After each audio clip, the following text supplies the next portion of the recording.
حتیٰ کہ اگر مسجد میں بیٹھا ہوا کوئی بندہ اپنی آنکھ کا کیچڑ یا ناک کا کیچڑ نکال کر مسجد میں ڈالے تو ارے کوئی چیز چھوٹی سی پیشاب کا قطرہ لگ جائے تو کیا کرے، پخانہ لگ جائے تو کیا کرے، یہاں تک کہ تمہیں زندگی گزارنے کے لیے یہ نہیں کہا گیا جس کو بھی دیکھو جنگل کی طرح جاؤ، عورتیں پکڑو اور اپنی عیش کرو، نہیں۔ میرے عزیزو، آج بہت سارے حالات ایسے ہیں، لوگوں کو اس طرح ڈرایا اور سہمایا گیا ہے، کچھ لوگ اس بات کے خوف میں ہیں کہ ان کے آگے پیچھے ان کی تقریریں سنو گے تو پتہ نہیں تمہارے ساتھ بھی کیا کیا معاملات ہو جائیں گے۔ اللہ گواہ ہے، اللہ شاہد ہے، میں اپنی قوم کو کبھی لڑائی کی طرف نہیں لے جانا چاہتا، نہ ہی کبھی حضور پاک صلی اللہ علیہ وسلم کی امت کو کسی آگ میں جھونکنے کی بات کرتا ہوں۔ آگ میں جانے کی بات آئے تو میں تنہا اعلان کرتا ہوں، پوری امت کے لیے نہیں کہ ہر نوجوان آ جائے مقابلہ کرے، میں نے کبھی یہ اعلان نہیں کیا۔ میں چاہتا ہوں امن رہے، سکون رہے، لیکن اس کا مطلب یہ نہیں ہے میرے عزیزوں کہ بزدل بن کر کے گھروں میں بیٹھا رہے ہیں۔ ہم یہ بھی زندگی نہیں چاہتے، بلکہ ہم رسول اللہ صلی اللہ علیہ وسلم کی امت کو اس حال میں دیکھنا چاہتے ہیں کہ اللہ تعالیٰ نے تمہیں اس زمین پر خیر امت بنا کر بھیجا ہے، خیر امت بنا کر بھیجا ہے، سب سے بہترین امت ہو تم، اور سب سے بہترین امت کا کردار ادا کرو۔ اور حضور اکرم صلی اللہ علیہ وسلم کی غلامی میں آنا یا اسلام میں آنا کوئی جرم ہے جو تم ٹوپی چھپا کر، داڑھی چھپا کر یا اپنی گردن جھکا کر چلو گے؟ نہیں، اسلام میں آنا یہ سب سے بڑے فخر کی بات ہے، سب سے بڑے فخر کی بات ہے، اس لیے کہ اللہ نے میری پیشانی کو ایرے غیرے کے سامنے جھکنے سے بچایا۔ ہماری پیشانی جھکتی ہے تو صرف اس کی بارگاہ میں جس نے خود ہمیں پیدا کیا، ہم اس کی بارگاہ میں پیشانی جھکاتے ہیں۔ کیا یہ تمہارے لیے اعزاز نہیں؟ کیا یہ تمہارے لیے عزت کی بات نہیں؟ اللہ نے سارے ناپاکیوں سے تمہیں پاک کر کے یہ دین دیا ہے۔ یہ مذہب اسلام تمہیں اللہ تعالیٰ نے کس قدر انعام میں دیا، تمہارے پاس کوئی بھی ناپاک چیز نہیں، تمہیں کہا بھی گیا کہ پاک چیزیں کھاؤ، پاک چیزیں پیو، کلوا من طیبات ما رزقناکم۔ تمہارے لیے ذرا برابر بھی ناپاک چیز اللہ نے حلال نہیں رکھی، حتیٰ کہ چوری ڈکیتی تو دور کی بات ہے، جس چیز سے ہلکا نشہ آئے وہ بھی تمہارے لیے حرام کر دیا گیا۔ کیوں؟ تم پاکیزہ قوم ہو، اللہ تعالیٰ کی طرف سے حضور اکرم صلی اللہ علیہ وسلم کی امت کے لیے چنے ہوئے ہو، تمہارے جسموں کو پاک رکھا گیا۔ آپ دوسری جگہ پر جا کر کے دیکھ لیں، طہارت کے مسائل اتنے کسی بھی جگہ پر نہیں ملیں گے جتنے آپ کو مذہب اسلام میں ملیں۔ طہارت کے مسائل، ارے کوئی چیز چھوٹی سی پیشاب کا قطرہ لگ جائے تو کیا کرے، پخانہ لگ جائے تو کیا کرے۔ فقہ کی کتابیں اٹھا کر کے دیکھیں آپ، ہر جانور کے متعلق اس میں مسائل لکھے ہوئے ہیں۔ کبوتر کی بیٹ لگ جائے، چڑیا کی بیٹ لگ جائے، چوہے کی بیٹ لگ جائے، یا کسی جانور کا، بڑے حرام جانور کا پخانہ یا اس کا تھوک لگ جائے، ہر ایک کے لیے مسائل کیا کیا ہیں، پوری پوری کتابیں لکھی ہوئی ہیں اس پر، پوری کتابیں ہیں۔ تمہارے آستین پر لگ جائے، تمہارے جبے پر لگ جائے تو پاک کیا ہے۔ عزیزان گرامی، آپ اندازہ کرو کہ تمہیں اللہ تعالیٰ پورا کتنا پاک رکھنا چاہتا ہے۔ ان اللہ یحب التوابین ویحب المتطہرین، قرآن میں اللہ فرماتا ہے وہ پاک لوگوں کو پسند فرماتا ہے۔ تم پاکیزہ قوم ہو، اور اتنا ہی نہیں، تمہارے کپڑوں کو بھی پاک۔ آج تک مجھے بتاؤ ان مسجدوں کو ہم کس قدر ستھرا رکھتے ہیں، جتنا اپنے گھروں کو بھی نہیں رکھتے۔ کیوں؟ یہاں ہماری پیشانیاں جھکتی ہیں، حتیٰ کہ اگر مسجد میں بیٹھا ہوا کوئی بندہ اپنی آنکھ کا کیچڑ یا ناک کا کیچڑ نکال کر مسجد میں ڈالے تو اس کو بھی حرام قرار دیا گیا۔ فرمایا گیا کہ مسجد کو اتنی ہی تکلیف ہوتی ہے جتنا تمہاری آنکھوں میں جانے سے کچرا جانے سے تکلیف ہوتی، مسجد کو تکلیف ہوتی ہے کوئی کچرا بھی ہلکا سا ڈالتے ہو۔ یہ زمینیں اللہ نے تمہارے پاک رکھا، یہ زمینوں کو اللہ نے تمہارے لیے پاک رکھا، تمہارا لباس پاک، تمہارا رزق پاک، یہاں تک کہ تمہیں زندگی گزارنے کے لیے یہ نہیں کہا گیا جس کو بھی دیکھو جنگل کی طرح جاؤ، عورتیں پکڑو اور اپنی عیش کرو، نہیں، وہ بھی ایک حلال راستہ دیا گیا۔ جو تمہیں پسند آئے اس کے ساتھ نکاح کرو اور زندگی گزارو، اولاد ہوں، یہ حلال راستہ تمہیں دیا گیا۔ نہ تمہیں زنا کی طرف بھیجا گیا، نہ شراب کی طرف بھیجا گیا، نہ تمہیں جوئے کی طرف بھیجا گیا، یہاں تک کہ مال کو بڑھا کر کے لینے کی بھی اجازت نہیں دی گئی۔ یہ تمام چیزیں کس بات کی علامت ہے معلوم ہے میرے عزیزو؟ اللہ نے آپ کو خیر امت بنایا جب اتنے پاکیزہ دین میں ہو، تو سر جھکا کر کے نہیں، سر اٹھا کر کے جیے. عاجزی و انکساری اللہ کی بارگاہ میں. لیکن دنیا کو یہ کبھی بھی آپ دنیا کے ان ظلموں کو دیکھ کر یہ فیل نہ کریں کہ مجھے لوگ مجرم سمجھتے ہیں، مجھے لوگ آتنکی سمجھتے ہیں، مجھے لوگ دہشت گرد سمجھتے ہیں. تم ان سے سرٹیفکیٹ لینے کی امید مت رکھو. اگر آپ اپنے جسم کے 4 ٹکڑے بھی ان کتوں کے سامنے رکھ دو تب بھی وہ تمہیں دہشت گرد ہی کہیں گے. ان کے دماغوں میں جو باتیں بیٹھی ہوئی ہیں وہ تمہارے چہرے سے نہیں ہے، وہ تمہارے دین سے ہے. اسی لیے آپ اپنے دین پر مستقیم رہو، استقامت کے ساتھ رہو. اللہ نے اسی میں عزت بخشی ہے، اسی میں عزت بخشی ہے. میں نے تاریخ میں پڑھا ہے میرے عزیز، چند لوگ نبی پاک صلی اللہ علیہ وسلم کے غلام مکہ سے ہجرت کر کے جب جا رہے مدینے، صحابہ کی تعداد بہت تھوڑی سی تھی، 200 کے قریب بھی تعداد نہیں تھی. جب مکہ سے ہجرت کر کے مدینے جا رہے تھے اس وقت جانتے ہیں کئی صحابہ کے گھر چھوٹ گئے، ان کی جائیدادیں رہ گئیں، ان کی زمینیں رہ گئیں، گھر بار چھوٹ گیا اور مدینے جا رہے ہیں بغیر گھر کے نئے گھر پر. اس وقت وہ صحابہ اعلان کیا کر رہے تھے جانتے ہیں؟ توکل تو دیکھیں، یقین تو دیکھیں. ان کا تھے 200 کی تعداد میں اور کھانے پینے کے مسئلے تھے، ایک کھجور ملتی تو دن بھر گزارا کر لیتے. لیکن اعلان کیا کر رہے تھے اس وقت؟ ہجرت کرتے وقت وہ یہ کہتے ہوئے جا رہے تھے، اس دور کی سب سے بڑی 2 طاقتیں تھیں، ایک پرشین ایمپائر اور ایک رومن ایمپائر، جس کو کیسر و کسرا کہتے ہیں. سپر پاور طاقتیں اس زمانے کی، جیسے آج امریکہ اور رشیا ہو، اس زمانے کی یہ 2 طاقتیں تھیں. پرشین ایمپائر جس کو کسرا کہتے تھے، رومن ایمپائر اس کو کیسر کہتے تھے. یہ میرے آقا صلی اللہ علیہ وسلم کے غلام صحابہ مدینے ہجرت کرتے وقت یہ کہتے ہوئے جا رہے تھے کہ ایک دن آئے گا ہم کیسر و کسرا کو بھی فتح کریں گے. کون سا یقین تھا ان کے پاس؟ کون سا توکل تھا؟ اتنے بڑے منصوبے کہاں تھے؟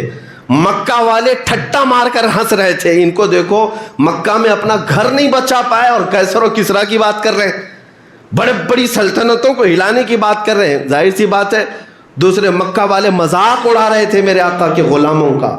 ہجرت کے 8 سال گزر گئے، 10 سال گزر گئے، مکہ تو فتح ہوا ہی. حضرت عمر کا زمانہ کیا آیا، پرشین ایمپائر بھی ٹوٹ کر ختم ہوا، رومن ایمپائر بھی ختم ہو گیا، اور ان کو فتح کرنے والی کوئی بہت بڑی فوجیں نہیں تھی. پیوند لگے کپڑے پہننے والے میرے آقا کے غلام ہی تھے. کیوں؟ انہوں نے عزت جو ہے دنیا کی طاقتوں میں نہیں ڈھونڈی، میرے آقا کی غلامی میں عزت ڈھونڈی. ایک صحابی حضرت نعمان حضور اکرم صلی اللہ علیہ وسلم کے ایمبیسیڈر بن کر کے وہ ایک بادشاہ کے پاس گئے تھے. بادشاہ کو پتہ چلا کہ محمد صلی اللہ علیہ وسلم کی طاقت اب بڑھتی جا رہی ہے. انہوں نے اپنا ایک قاصد بھیجا ہے، ان کا ایک ترجمان ایمبیسیڈر آیا ہے، سفیر آیا ہے. تو ان کی عزت میں، اس صحابی کی عزت میں اس بادشاہ نے ریشم کا کارپیٹ بچھایا، ریشم کا کارپیٹ، اور ایک سونے کی کلائی کی ہوئی کرسی لگائی کہ ہم بہت عزت دیں گے ان کو، عرب سے جو قاصد آ رہا ہے، جو سفیر آ رہا ہے. جب حضرت نعمان وہ صحابی آئے، ان کے ہاتھ میں تلوار تھی، سادے کپڑے پہنے ہوئے آئے، اور بادشاہ کے محل میں جیسی آئے دیکھا کارپیٹ بچھا ہوا ہے اور قالین ہے وہ ریشم کا. پوچھا یہ کیا ہے؟ کہا ریشم کا قالین آپ کے اعزاز میں. انہوں نے تلوار سے اس کو پھاڑ دیا اور کہا میں اس پر نہیں چل سکتا، میں زمین پر چلوں گا. اور اس کے بعد چلتے ہوئے آئے، کرسی سونے کی کلائی کی ہوئی رکھی ہوئی تھی، تو اس کو دیکھا، دیکھتے ہی اس کو ٹھوکر مار کر الگ کر دیا. کہا میں لکڑی کی کرسی پر ہی بیٹھوں گا. بادشاہ نے کہا میں عجب انداز دیکھ رہا ہوں، ہمارے پاس بہت ساری سلطنتوں کے سفیر آئے، ہم نے ان کو اتنی عزت نہیں دی جتنا محمد کے سفیر کو عزت دی ہے. آپ کے لیے ہم نے ریشم کا کارپیٹ بنایا، وہ اپنے تلوار سے پھاڑ دیا، اور سونے کی کلائی کی ہوئی کرسی کو آپ نے ٹھوکر مار دیا. یہ آپ کا ایٹیٹیوڈ ہے، آپ کا غرور ہے. اس صحابی نے کہا نہ، مجھے غرور نہیں، نہ ہی تکبر، نہ ہی ایٹیٹیوڈ، بلکہ میں اس ریشم کے کارپیٹ پر اس لیے قدم نہیں رکھا کہ میرے آقا صلی اللہ علیہ وسلم نے اس کو حرام قرار دیا. مردوں کے لیے ریشم حرام ہے اور سونے کی کرسی پر اس لیے نہیں بیٹھا کہ یہ تکبر کی علامت ہے. میرے مصطفیٰ صلی اللہ علیہ وسلم زمین پر اور ہلکی چیزوں پر تشریف فرما ہوتے اور مردوں کے لیے انہوں نے سونے کا استعمال حرام فرمایا ہے. میں اپنے نبی کا غلام ہوں, جس جگہ بھی رہوں گا انہی کی ڈیوٹی پر رہوں گا. یہ عزت دیکھی بادشاہ کے محل میں. جانتے ہیں میرے عزیزو, آپ کے اس اپنے دین پر جمے ہوئے ہونے کی وجہ سے وقت کا بادشاہ بھی دائرہ اسلام میں داخل ہوا.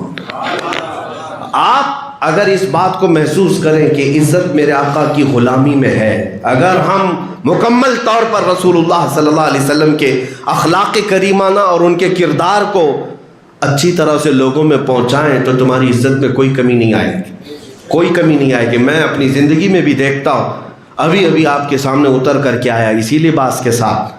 ہاں یہ اور بات ہے کہ تھوڑا چینج ہوگا, میں اپنے عمام میں اپنے جبے کے ساتھ. لوگوں کو ایسا لگتا ہوگا کہ پوری فلائٹ میں 100 سے لوگ ہوتے ہیں, میں ایک عجوبہ کہاں چلا جاؤں. نہیں, ہمیں تو اس بات کا لطف ملتا ہے کہ کم سے کم لوگ دیکھیں گے تو یہ محسوس کریں گے کہ محمد عربی کا غلام بیٹھا ہوا ہے. چھپنے کی بات نہیں, حضور پاک صلی اللہ علیہ وسلم کے اخلاق پر بلکہ رشک کرنے کی بات ہے, اعزاز, کیونکہ ہمیں اسی نسبت پر تو فخر ہے. میں تو یہی کہتا ہوں, اعلان بھی کرتا ہوں کہ لوگ مجھے میرے باپ کے نام سے نہ پہچانے, حضور کی غلامی سے پہچانے. اپنا مقام اتنا بناؤ کہ آپ کا انٹروڈکشن جب ہو, آپ کا تعارف جب ہو تو حضور پاک کی غلامی سے کیا جائے, نبی پاک صلی اللہ علیہ وسلم کی غلامی سے کیا جائے. ابھی آپ کے سامنے خطیب و امام مجھے بلا رہے تھے یہی کہہ کر کے ناموس رسالت کی حفاظت کی خاطر. باقی اور بھی بہت کچھ ہوگا, میں کہیں کا پڑھا ہوا حافظ بھی ہوں گا, کہیں کا پڑھا ہوا عالم بھی ہوں گا, کہیں کا پڑھا ہوا مفتی بھی ہوں گا. وہ ساری چیزیں اپنی جگہ پر ہے, لیکن اگر ہمارے اعزاز میں حضور کی غلامی آتی ہے تو یہ زندگی کی معراج ہے.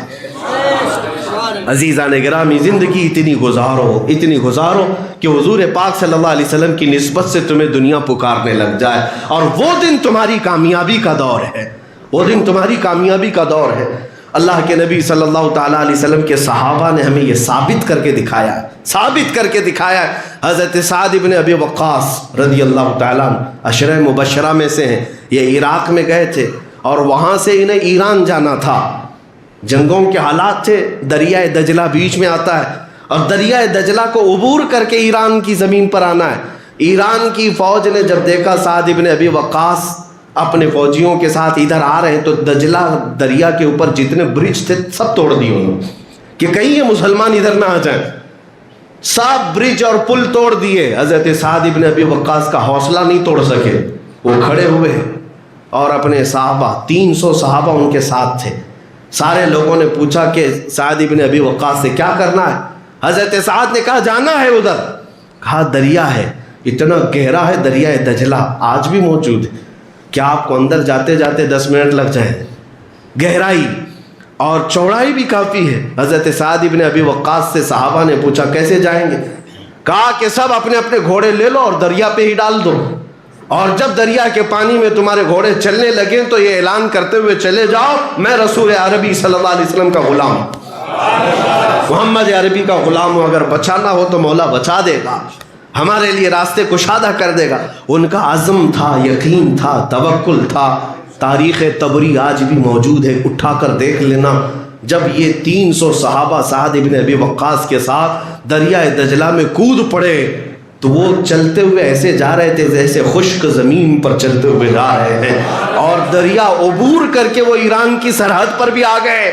ایرانی فوجیوں نے ایک تاریخی بات کہی تھی اس دن, وہ جملہ آج بھی نقل کیا جاتا ہے. انہوں نے حیرت میں اور ہیبت میں یہ کہا تھا, دیواں آمدن انسان نہ آمدن, یہ انسان نہیں آئے ہیں, یہ جنات آئے ہوئے ہیں جو پانی پر بھی چل رہے ہیں. بلکہ ہم یہ بتانا چاہتے ہیں محمد عربی صلی اللہ علیہ وسلم کی غلامی اگر سچے دل سے ہو جائے, مولا خشکیوں پر بھی اور تریوں پر بھی تمہاری حکومت قائم فرمائے.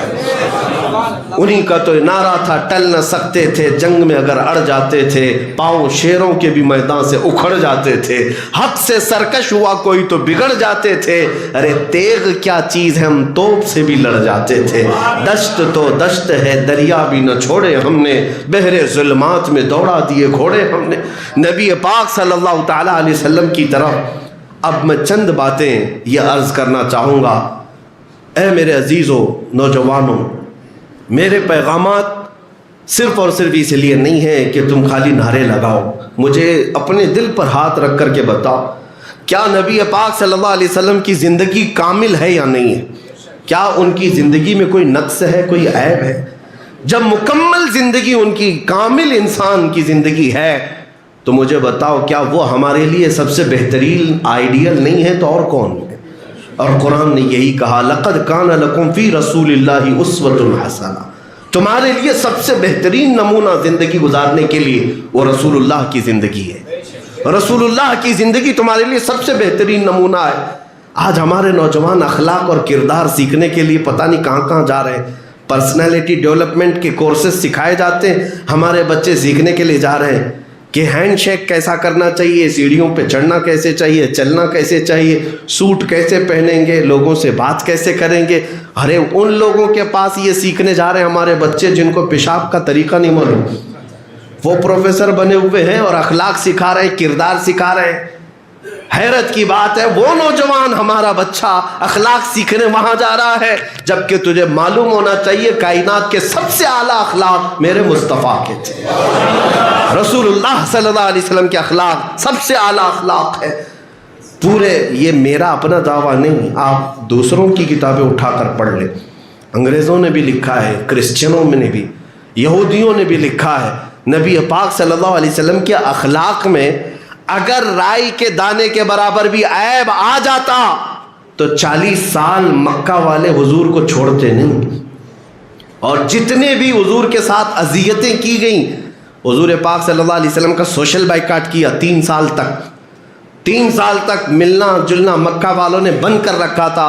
حضور پاک صلی اللہ علیہ وسلم شعب ابی طالب کی گھاٹی میں محصور تھے، پتے کھا کر کے دن گزارے، چمڑے کھا کر دن گزارے. یہ تکلیفیں بھی دی. رسول اللہ کے غلاموں کو انہوں نے مارا ہے، پیٹا ہے، جلایا ہے، سب کچھ کیا ہے. لیکن پوری کتابیں اٹھا کر کے مجھے دکھاؤ رسول اللہ صلی اللہ علیہ وسلم اور ان کے غلاموں کے ساتھ اتنی بربریت کرنے والے مکہ والوں نے کبھی میرے آقا کی زندگی پر ایک بھی اخلاق کے خلاف اعتراض کیا ہو یا سوال کیا ہو؟ بتا دیں آپ، نبی پاک صلی اللہ علیہ وسلم کی زندگی کے بارے میں ایک بھی اعتراض کسی مکہ والے نے کیا ہو؟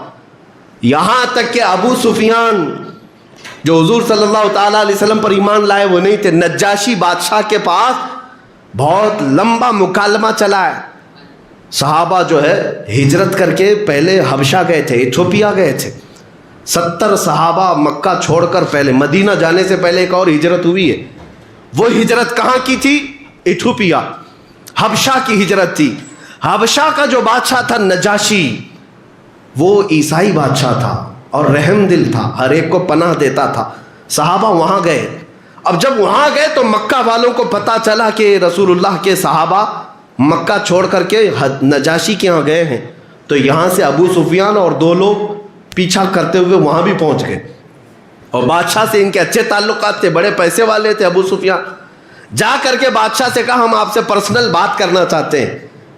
تو جا کر کے نجاشی نے جب موقع دیا تو ابو سفیان نے سب ان کی شکایتیں لگائی. کیا کہ مکہ سے ایک قافلہ بھاگ کر کے آیا ہے، وہ ہمارے خاندان والے ہیں جو اپنا دین چھوڑ چکے ہیں اور وہاں پر فتنہ پھیلا رہے ہیں، لہٰذا آپ ان کو حبشہ میں رہنے کی اجازت ہرگز نہ دیں، ان کو واپس مکہ بھیجیں. کیوں؟ ان کو مارنا تھا نا، مکہ والے مارتے تھے، وہ غریب صحابہ تھے. تو نجاشی رحم دل کے ساتھ ساتھ عادل بھی تھا. اس نے شکایت تو سن لیا اپنے متر کی، جو تجارت میں پارٹنر بھی رہے ہوں گے یا بڑے پیسے والے تھے ابو سفیان. نجاشی نے کہا ٹھیک ہے تمہاری بات اپنی جگہ پر، وہ جو بھاگ کر کے میرے ملک میں پناہ لینے آئے ان کی بھی بات میں ایک بار سن لوں گا، وہ کیا کہتے ہیں میں وہ بات سن لوں گا. ان کو بلایا گیا. بلانے کے بعد وہ صحابہ میں جب آگے بڑے حضرت جعفر تیار تھے. نجاشی نے پوچھا بتاؤ تمہارا دین کیا ہے، تم کیوں مکہ والوں کا دین چھوڑ کر کے نئے دین پر آئے ہو، تمہارے دین کا میسج کیا ہے؟ انہوں نے ایک ہی جملے میں کہا ہمارے پاس وہ رسول آیا ہے جس نے ہمیں بندوں کی عبادت سے نکال کر خالق کی عبادت میں لگا دیا ہے. اب تک جو ہے مخلوق کی عبادت کرتے تھے، پتھروں کی، درختوں کی. اور وہ صحابی حضرت جعفر کہنے لگے ہمارے پاس وہ رسول آیا ہے جس نے مخلوق کی عبادت سے ہمیں نکال کر خالق کی عبادت میں لگا دیا. نجاشی چونکہ خود ایمان والا تھا، عیسائی تھا، مذہب عیسائیت میں جو ایمان رکھتے تھے، اس کے دل میں یہ بات اثر کر گئی۔ اس کے بعد پھر اب اس نے جو سوالات شروع کیا، ابو سفیان کو بلایا، کہا میں چند سوالات کرتا ہوں، جواب دو۔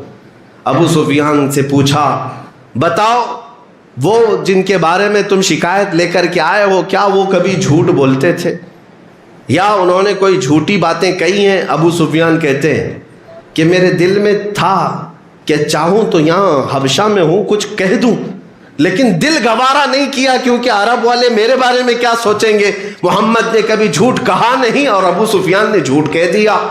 اس لیے نجاشی کے بارے وہاں پر دربار میں سچ سچ کہا کہ نہیں، آج تک کبھی ہم نے محمد سے جھوٹ سنا ہی نہیں۔ یہ کون کہہ رہے ایمان نہیں ہے، یہ کہنا پڑا۔ نجاشی نے پھر پوچھا، جو سوالات ہیں وہ بہت سارے سوالات ہیں، حدیث بڑی طویل حدیث ہے۔ نجاشی نے پوچھا، اچھا یہ بتاؤ کہ ان کے خاندان میں کوئی بادشاہ تھا جس کی وجہ سے وہ بادشاہت کے لیے اگر ایسا کر رہے ہوں؟ ابو سفیان نے کہا نہیں، ان کے خاندان میں بادشاہ کوئی نہیں تھا۔ پھر پوچھا نجاشی نے، تمہارے عرب میں مکہ میں وہ ایک چھوٹی برادری کا آدمی ہے، چھوٹے خاندان کا آدمی ہے، یا تمہارے مکہ میں موجود سب سے افضل خاندان میں آیا ہے؟ ابو سفیان کہتے نہ چاہتے ہوئے بھی مجھے کہنا پڑا، ہمیں سب سے افضل قریش خاندان میں ہی وہ پیدا ہوئے۔ جتنے سوالات نجاشی نے کیے سب ابو سفیان کو بتانا پڑا، اور اس کے بعد باہر نکل کر کے آئے ابو سفیان۔ جب تقریباً 17 سوالات نجاشی نے کیا تو اس کے بعد نجاشی بادشاہ کیا کہتا ہے؟ کہتا ہے قسم خدا کی اگر وہ رسول یہاں ہوتے میرے سامنے، میں ان کے پیروں کو دھو کر پانی خود پی لیا کرتا، میں ان کے پاؤں دھوتا اور پانی لیتا، اور پھر وہ نجاشی خود دائرہ اسلام میں داخل۔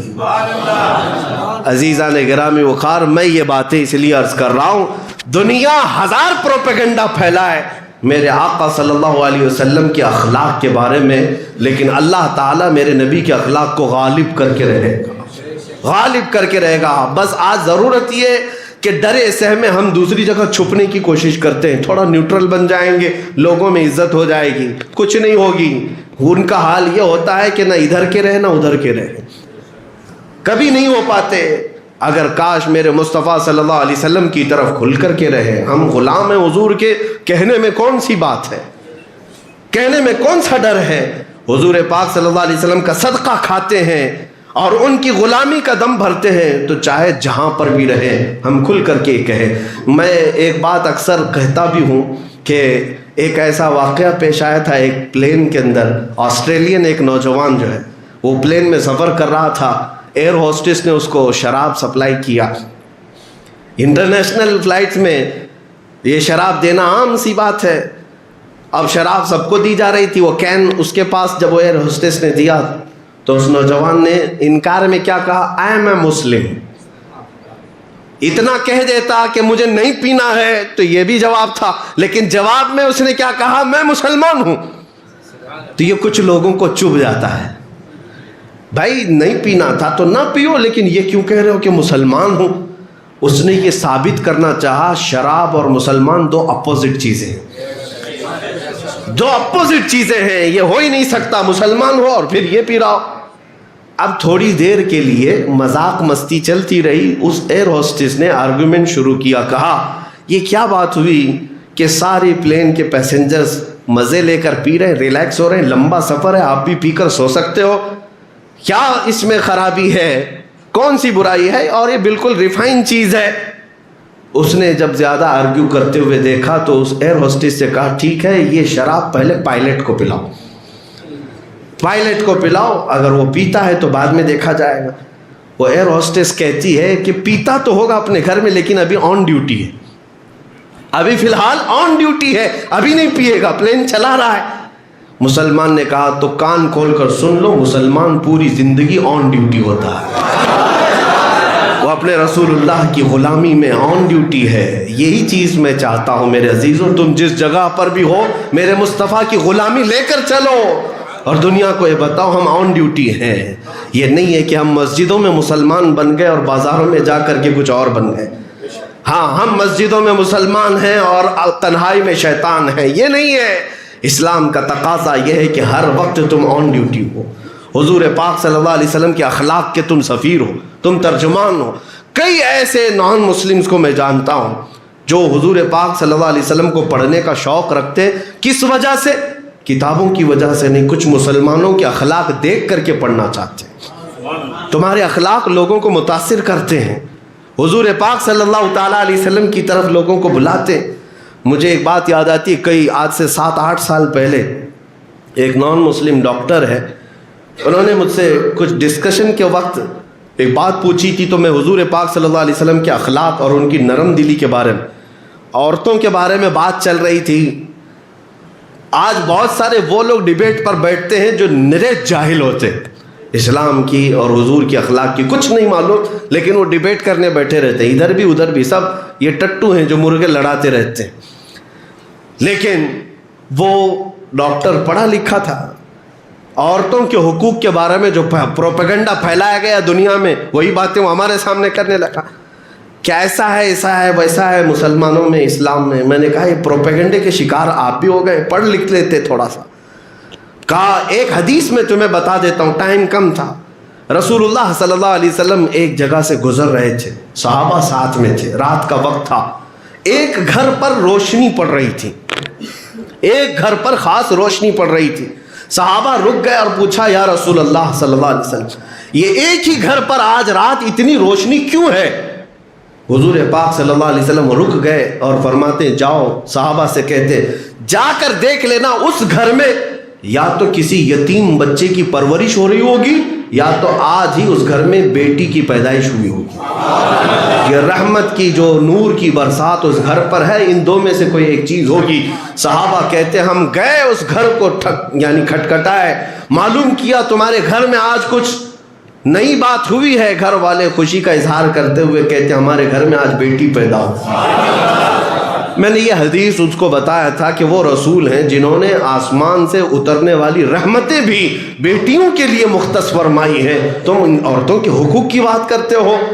اتنی سی بات اثر کر گئی۔ آج 7 سال ہو گئے، آج 7 سال تقریباً ہو گئے۔ وہ ڈاکٹر نے خود باضابطہ یہ کہا کہ مولانا میں نے آپ کے رسول صلی اللہ علیہ وسلم کی مکمل بایوگرافی، سیرت مکمل طور پر بڑی بڑی کتابوں میں اب تک 3 بار ختم کر چکا ہوں، 3 بار میں حدیثوں کے ساتھ ان کی سیرت پڑھ چکا ہوں، اور جب جب پڑھتا ہوں تو ان کی عظمت میرے دل میں اور بڑھتی چلی جاتی ہے۔ عزیزان گرامی، بہت سارے ایسے اوقات ہیں جب تم اپنے اعمال سے، اپنے اخلاق سے دوسروں کو میرے نبی تک پہنچا سکتے ہو، حضور پاک صلی اللہ علیہ وسلم تک پہنچانے کا تم ذریعہ بن سکتے ہو۔ لیکن بعض لوگوں کے حالات ایسے بھی ہوتے ہیں جو حضور سے لوگوں کو دور کر دیتے ہیں، دور کر دیتے۔ تمہاری ذمہ داری اتنی ہونی چاہیے، آج راستے پر چلو تو اتنا سوچ کر چلو کہ میرے غلط قدم سے کوئی مجھے تانا نہیں دے گا۔ اگر میرے نبی تک انگلی اٹھا دیا تو کتنی بری بات ہے، کتنی بری بات ہے۔ میرے غلط قدم کی وجہ سے اگر میرے نبی کو کوئی گالی دیتا ہے، کوستا ہے، تو یہ میرے لیے مر جانا بہتر ہے۔ میرا اس طرح کا عمل، میرا مر جانا بہتر ہے اس سے زیادہ کہ اگر کوئی حضور تک انگلی اٹھایا۔ یہ صحابہ کا شوق یہی تھا کہ وہ اپنی زندگی کو جس قدر ریسپانسبل گزارا کرتے تھے، ذمہ داری کے ساتھ، ہر وقت ان کے ذہن میں یہ بات ہوتی تھی کہ ہم رسول کے غلام ہیں، کوئی حضور تک انگلی نہ اٹھائے۔ ایک واقعہ ایسا پیش آیا تھا حضرت عمر کے زمانے میں، ایک قرض خواہ، ایک آدمی قرضے میں ڈوبا ہوا تھا، اور اس پر ایک صحابی نے قرضے کا مقدمہ حضرت عمر کے پاس کر دیا، سیدنا عمر ابن خطاب کے پاس، کہ یہ آدمی میرا مقروض ہے، دیتا نہیں۔ حضرت عمر نے اس کو بلایا، اس نے کہا غریب بہت ہوں، پیسے کچھ بھی نہیں ہیں۔ حضرت عمر نے کہا نہیں، بہت دن ہو گئے، اب تجھے ٹائم دیا جاتا ہے، اب یہیں پر تجھے قید کر دیں گے۔ اس آدمی نے کہا، اجنبی تھا، مدینے میں اجنبی تھا، کہا کہ امیر المومنین 2 دن کا ٹائم دیں، میں یہ صحابی کا قرضہ کہیں سے لا کر چکا دوں گا۔ کہا ابھی تو پکڑا گیا ہے اور تو یہاں سے جائے گا، تیری ضمانت کون لے گا؟ کوئی ہے جو تمہاری یہاں پر ضمانت لے؟ ایک اجنبی آدمی کی ضمانت کون لے گا؟ کوئی نہیں۔ پورے مجمع میں دیکھا، اس نے کہا مجھے تو یہاں کوئی پہچانتا نہیں ہے، بس ان کے ساتھ میرے تجارتی معاملات تھے، میں دور گاؤں میں رہتا ہوں۔ حضرت عمر جب یہ بات دیکھ رہے تھے عدالت میں، حضرت ابو درداء ایک صحابی ہیں، کھڑے ہوتے ہیں، کہتے ہیں امیر المومنین میں اس کی ضمانت لیتا ہوں۔ حضرت عمر نے کہا اگر وہ نہ آیا 2 دن کے بعد تو جیل میں تم رہو گے ابو درداء۔ کہا منظور ہے امیر المومنین۔ کہا ٹھیک ہے، چھوڑ دیا گیا۔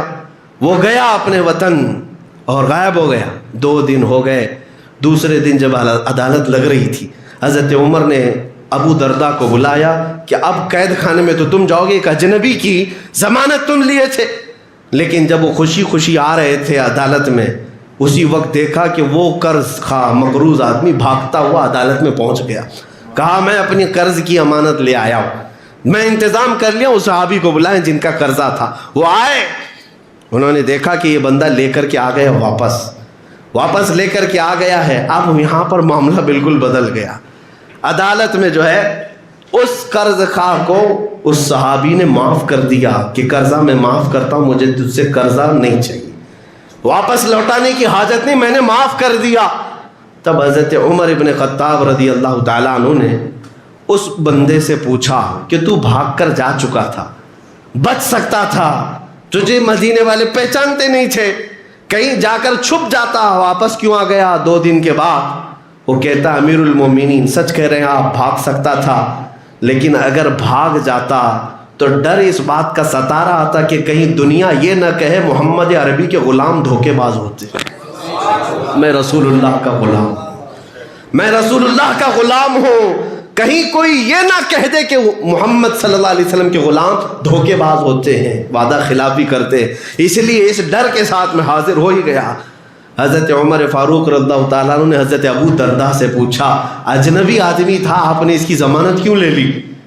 آپ کو ڈر نہیں تھا؟ جیل جا سکتے تھے آپ۔ حضرت ابو درداء نے کہا میں مجمع میں دیکھا سناٹا تھا اور ایک مسکین آدمی، اجنبی آدمی، میں اسی لیے کھڑا ہو گیا، کل کو دنیا یہ نہ کہے محمد عربی کے غلاموں میں رحم دلی ختم ہو گئی، مدد کرنے کا جذبہ ختم ہو گیا ہے، یہ کوئی نہ کہہ دے میرے رسول کو، اس لیے میں کھڑا ہو گیا، میرے آقا کی طرف کوئی انگلی نہ اٹھا۔ حضرت عمر نے اس صحابی سے پوچھا جنہوں نے قرضہ معاف کیا، کہا 2 دن پہلے تو آپ مقدمہ کیے تھے، آج معاف کیوں کیے؟